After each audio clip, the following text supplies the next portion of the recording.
Hello everyone. In this video, we are going to learn how to determine the radius of curvature of lens using Newton's ring. In these pictures, you can see some beautiful patterns and colors. How are these patterns and colors formed? They are formed by interference. What is interference? Interference is the redistribution of energy when two or more waves superimpose each other. Sources are said to be coherent if they have the same frequency and same phase or constant phase difference. Light waves coming from coherent sources can superimpose either constructively or destructively. If the waves are in phase, then it gives constructive interference. If they are antiphase, then they give destructive interference. A thin film can also produce interference. Suppose we have a thin film. When we incident a ray on the top of the surface, part of it will be reflected back and part of it will be transmitted. And from this transmitted ray again, part of it will be transmitted and part of it will be reflected back. These reflected rays can produce interference. Now, let us consider a arrangement where a plano-convex lens is placed on a glass plate. The space between the curved surface of the plano-convex lens and the glass plate forms a thin air film of varying thickness. If we incident a monochromatic light on top, then the rays reflected from the top and bottom surface of this air film will produce interference. And this interference pattern is what we call as the Newton's ring. The Newton rings consist of concentric alternate dark and bright fringes.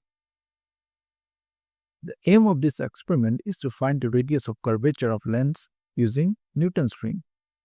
The apparatus required are the plano-convex lens, a glass plate, a lens and glass plate holder, a traveling microscope, and a sodium vapor lamp. A schematic diagram of the experimental setup is shown on the left-hand side. And on the right-hand side, we can see the picture of the experimental setup in the laboratory. After assembling the apparatus, when we turn on the power supply, the light from the source will fluctuate. And we have to wait for some time till we get the proper yellow light. On the traveling microscope, we have the main scale reading and the vernier scale reading.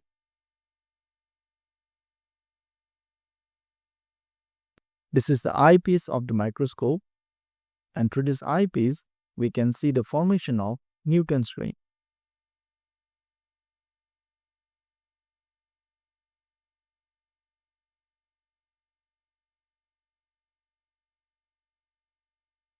Now, we will show you how to take the measurements. By rotating this knob, we can displace the microscope. Now, as we rotate in the clockwise direction, there will be displacement of the microscope towards the right-hand side. And if we see this through the eyepiece, we can see that the microscope is moving towards the right-hand side. As we displace the microscope, we must also count the number of rings. Now, we will place the vertical cross wire on the 27th ring. Then we will note down the corresponding vernier reading and the main scale reading. Now we will rotate in opposite direction, that is, we are traveling towards the left-hand side. And we will place it on the 26th ring and note down the corresponding vernier scale reading and the main scale reading. We will repeat this process until we reach the position of the 27th ring on the left-hand side.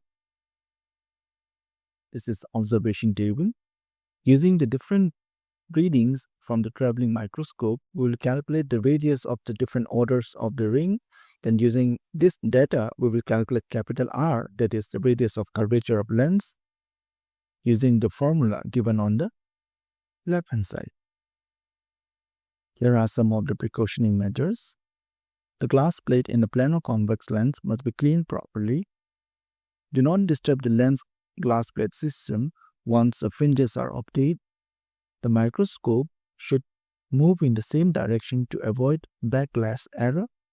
While taking reading, the vertical crosswire should be tangential to the corresponding dark ring. Thank you.